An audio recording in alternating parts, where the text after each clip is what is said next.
Is that a I got a puppy? little Oh my puppy. gosh. She Wow. just she just opened her eyes yesterday. Really? She's only 2 weeks Look old. at that tiny little Yeah. thing. Hey, sweet I got thing. 2 more little rugrats like this in my living room right now. I call them fuzzy slugs Fuzzy slugs.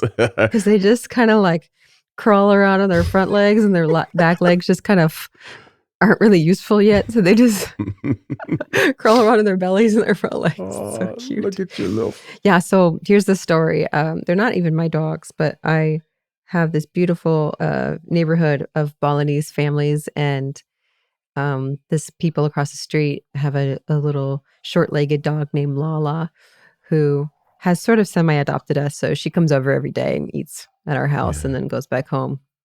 And she ended up getting pregnant because there's lots of street dogs in Bali. And she came over to my house 2 weeks ago, and I could tell she was in labor and was having puppies on my couch. Wow. So they've been over here ever since, and the neighbors and I discussed, and they're busy all working all day long, so I'm home a lot more, and I'm Yeah. watching them while they're little and vulnerable. Wow. So when this happened, I started thinking about animals and what they can teach us about love and care, but also maybe rejection, and then how to care for others. So let's talk about that. All right, let's get into it. So hi, I'm Leah Santa Cruz. And I'm Ofosu Jones-Quartey. And we're the meditation coaches on the Balance app. And this is our weekly show, Well Balanced, where we explore ways to live a healthier, happier life. That's right. There's been a lot of research about the bonds that humans have with dogs. Yeah. And I feel it myself when I'm with these little guys and with my own dogs. Now I have 6 dogs in my house. Wow. 3 of them are puppies. But I can tell that there's just this same as having a child, like, and looking at a kid's eyes and feeling that bond. I can feel that with my pets. And there's this really cool institute called the HeartMath Institute, and they do a lot of research on hearts and bondings and our connection with one another, and heart coherence is what they call it. And they've found that when we look into the eyes of a dog and we look with loving compassion and attention, and the dog looks back at us, it doesn't matter if it's for a few seconds, we start to experience an increase in oxytocin, which is that bonding chemical and hormone in our brain. Yeah. And the dog experiences it too. And if the people who look the longest and spend the most time looking in their dog's eyes, the dog gets like 130% increase in oxytocin. Wow. And the human gets 300% increase in oxytocin. That's insane. Which is pretty incredible. I know. But like, let's say you just have a dog around and you're not really looking at their eyes and not really connecting with them, then you wouldn't have that increase. Yeah. So there really is something about like taking that time to connect. There's something very powerful, about the connection that we make with our animals. There's a channel on Instagram called Knuckle Bump Farms. And I don't know what they actually do on this farm, but the woman who runs this farm has an emu, and she's named it Emmanuel Todd Lopez. And I have birds, and you don't, and I'll talk about the relationship with the birds that we have later.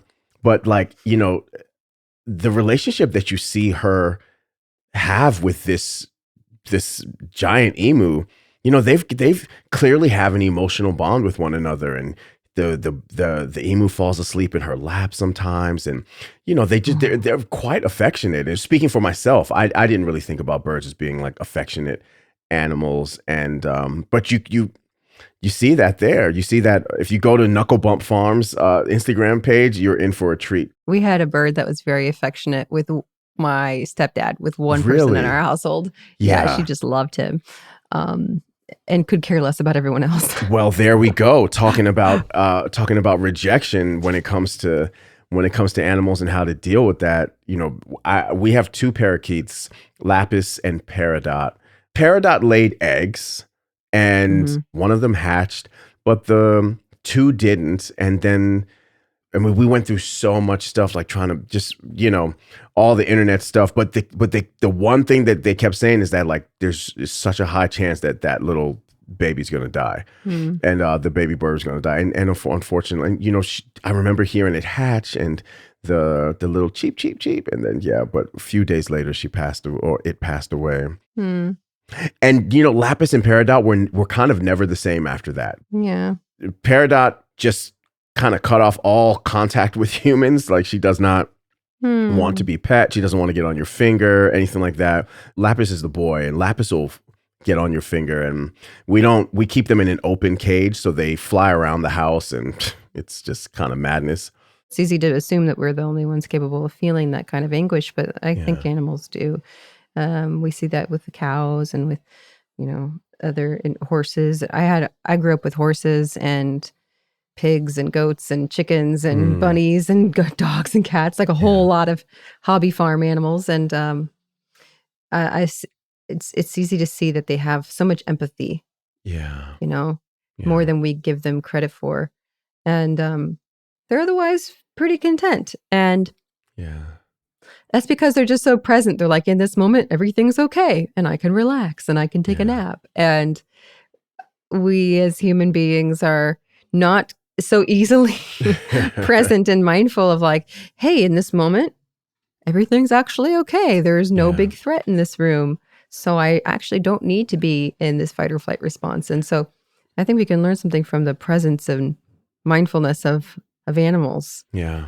I think we also see when an animal has had a really hard time, though, when they've been abandoned or abused or just have had a tougher life, you do see that they're a little bit more on high alert, and that it is harder for them to arrive at that natural state of presence. But that being cared for, I saw this story again on Instagram. Don't judge my social media consumption. But this dog had terrible mange, and had no fur at all on its body, and had these just really, really terrible scabbing on its ears. It was at a shelter, but nobody wanted it because it looked overwhelming. It was overwhelming to behold. But this one woman decided, I'm going to just take care of this dog. This is going to be my dog. And just watching the time lapse transformation of it, because the dog would just be cowering in a corner and just was really scared of people and just probably in a lot of discomfort. And you just saw the gradual process of him warming up to his owner, accepting medicine, accepting good food, and then his hair growing back and all the scabs healing on his ears. And then this was like a completely different animal after, I guess, a year or so of just being cared for. And the power of, what loving attention can do. I mean, when we're practicing meditation, we're practicing bringing loving attention to our experience, and it's transformative. It takes it can take a while for a deep transformation to take place, but every moment that we bring loving attention to something can be transformative. And you really saw it in this story with this dog, and you see that time and time again when people are caring for rescue animals and stuff like that. Yeah, I have 2 rescues myself, and one of them was such a small puppy when he was rescued. I don't think he remembers so much, but the other one was a year and a half old, and he'd been found on a beach abandoned, and he was scavenging. I can just tell that he's just so grateful for having been rescued, and he still has some trauma. I think it's like we're no different. If you experience childhood trauma, we have to work with some of that for the rest of our lives. But it's a big responsibility, having animals, having pets, and I think it's scary for people to go, oh, it's such a commitment. I hear that a lot from folks, especially if they travel a lot, they have busy lives, and they're not home a lot. But it does require a change in your lifestyle, especially if that living creature lives a long time, like a horse or a parrot. She's got a cute little voice. Yeah, and yet there's so much to be gained from taking on that choice to be selfless and to take care of another living being. I think it really shapes our character and creates some fortitude, and it's a rewarding experience where we learn responsibility, and we and that translates into other areas of our lives, and we get the benefits of that oxytocin and the well-being that happens in our health and the emotional, wellness that comes with that. And we learn about trust and we learn about loyalty and unconditional love. Oh my gosh, Leah, you are just like, you're advocating for my children, whether you know it or not, because we are getting hounded, no pun intended, to get a dog. And You just come to Bali and take one of these. I would, honestly. It's very much a one-way street with the birds because they don't really offer very much in the way of affection. But it is, I still do get something out of feeding them and watching them, just caring for them and knowing that they are cared for, that they're happy. Yeah. And, and that makes me happy that we are caring for them and that they have the best quality of life they could possibly have. I think even if you live a busy life and you can't own a pet, like to take on that responsibility, there are so many shelters out there. I mean, everywhere in the world, there's so many animals that need support and help and attention. And those studies also showed like strangers that come to a shelter and just cuddle with a dog or pet the dog for 15 minutes or take it for a walk and give it attention, that dog's heart rate improves, that it lowers its anxiety, that improves its heart health, and that it gives the same benefits for the person. And so we can go to shelters. I've done this before in LA and go volunteer to walk dogs. And they have hours every day where they need people to come and just walk a dog and pet a dog for a little bit because they can't do it all themselves. And so I think that that's a really good alternative if you can't own the dog. Yeah, I didn't even know that was a thing, that you could go to a shelter and just offer some loving care to an animal. Oh, and they're so grateful for it. Oh, that's so sweet. Yeah, maybe I'll start there with the little ones. I'll tell you, I grew up with a dog, Leo.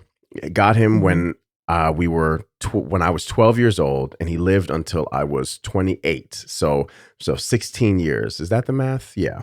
And but losing him, I feel like my mom was just never got another dog after that. It was too painful. She was like, I could never. She loved Leo so much. We all love Leo like so deeply. And Leo Prancer Picasso, I love you, buddy. Miss you. But yeah, even thinking about him, I couldn't even, like my mom was just like, I just can't go through that again. And I get it. When I think about the long game when my kids are talking about getting a pet, and I'm just like, man, but that's going to happen no matter what to everything, everything passes at some point. It does. I mean, and they don't, like, dogs live relatively short lives. So yeah, it really teaches us about death and our fragility and letting go. But I think what's beautiful is, I heard someone who was in my meditation group say that her dog, Roger, I think his name, died. And she felt so deeply the grief for him. And she said, but I didn't want to stop feeling that. She's like, it was like the ache. She's like, I wanted to go deeper into it. I wanted to feel the entirety of that connection that I had for him and the love, and like to recognize that at the bottom of that grief was just this deep well of love. And it was a gateway into her own capacity to love, and that was her gateway to meditation, was through that grief of the loss, and to fill that hole that had been left with his absence with the spirit of Roger, the spirit of that animal, and all the things and the gifts that he'd given her. And so in a way, like, she was honoring him by feeling all of that. And with time, when we kind of treat grief that way, I think we can really heal. Yeah. And versus running from that feeling. But it's like, it's not easy being human and having all the spectrum of emotions that we have, and to feel love and to feel loss. Yeah. It is what it is to be human. And I think that it prepares us in some ways for the inevitable of when there are human beings that we lose, and Yeah. into how to deal with that and how to work through that grief. And I think that's also important for children. I still have a picture on my vanity in my closet, Yeah. in my bedroom, of my first dog, Bo, that I Oh, loved, that died. And I yeah. send love and warm wishes to him all the time. So, I am holding back tears right now just thinking about Leo because of mm, just the depth of the love in that relationship. And being an yeah. only child, he was sometimes I wasn't an only child because he was there, that he was such a close companion of mine. And he Yeah. knew when I was sad and when I was going through stuff, and he just knew when to jump on my bed and just like snuggle up with me and stuff like that. Mm, So yeah, yeah. Well, I mean, Thich Nhat Hanh talks about the concept of interbeing, that we all that we're just all interconnected, as beings, that we are, and we all have a profound mm, impact on each other's lives. And when you go the extra step to actually make a connection with an animal, it doesn't just enrich your life. I think it's really powerful to think that you're enriching that animal's life also. mhm. Through that, so much goodness can arise. So Well, my takeaway from this conversation is to just, yeah, spend more time looking in the eyes of my doggies and giving them a yeah. love and connection, and maybe be talked into keeping one of these.